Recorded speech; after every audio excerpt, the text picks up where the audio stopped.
So what about this trust deficit between, in general, there is trust deficit between people and politicians, and also politicians and bureaucracy, civil servants. Yeah. So how do we address this? I have met with and interacted with some amazing, incredible officers. And they have taught me. And I have approached them with a lot of questions. Because, I was a very young guy, 28, 29 years old, going to Delhi, understanding how parliament functions, where you have to go to put your questions, what is, 377, what is question hour, how to ensure that our questions come, to some basics like how to draft a letter on an official letter pad of the MP. Officers have guided me.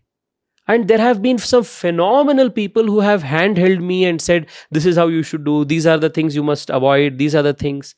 So I think it is all about attitude.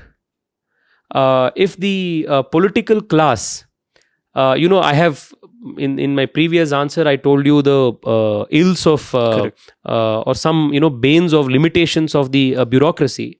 But at the same time, not every political leader, not every politician is, cut from the most pure crystal. There is a balance that needs to be done. While both need to respect each other's terrain, both need to understand that both are here to serve the same cause, which is the same public. We are all serving the same constitution.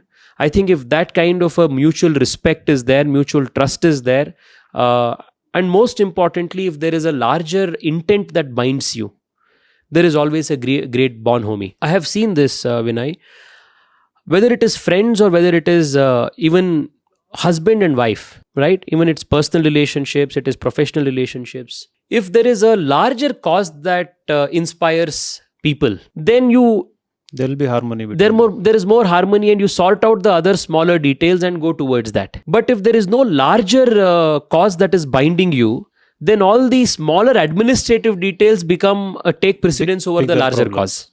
But to be very honest, there is this line that always keeps coming to my mind from Dr. Ambedkar's speech, the 26th of November 1950, the historic speech he made while introducing the Constitution. Said there is nothing like a good constitution or a bad constitution. A constitution can be good if the people who are called upon to work on it happen to be a good lot. And a good constitution can turn out to be a bad one if the people who are working the constitution happen to be a bad lot.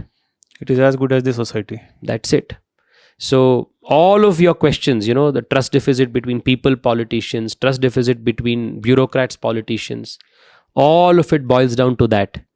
If you are a good person, if you are a man of character, integrity, strength, and you want to do good, you will be a team. Yes. There may be differences in how we will do it, but not whether we want to do it.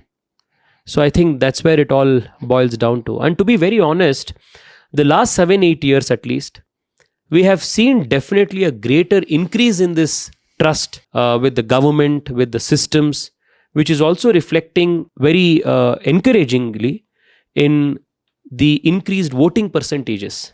Yes. One of the reasons why people do not turn out to come and vote is because they have no faith in the system, that my vote doesn't count. That is one of the reasons why people refrain from actively going out and participating in politics. People actively going out and voting. In the last few years, we have seen that whether it is local elections, whether it is parliamentary elections, the percentage of voting has increased, which is a very direct yardstick of measuring the trust between public and the institutions of democracy. So is it possible to eliminate corruption?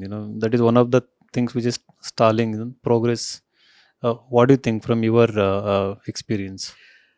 If you look at how India has undertaken this journey of tackling corruption, I think we have done fairly well from where we were.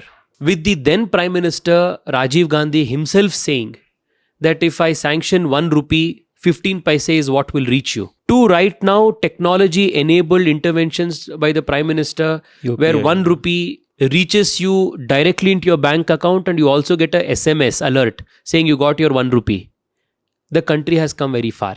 However, there is still more that needs to be done. Especially the interaction and interface between government and public must be reduced as much as is possible. That is the only way for reducing corruption. But isn't it very difficult to be like this? Today, as you said, there are many variables. Right? Big businesses are coming into politics.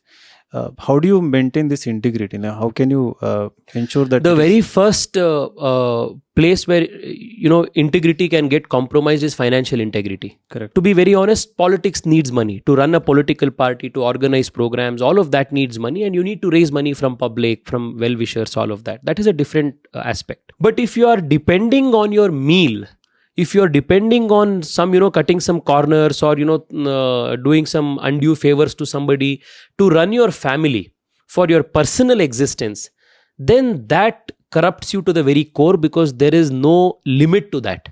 Limit to greed. You have enough of an independent source of income, which will enable you to lead a very simple, comfortable life that you and your family want.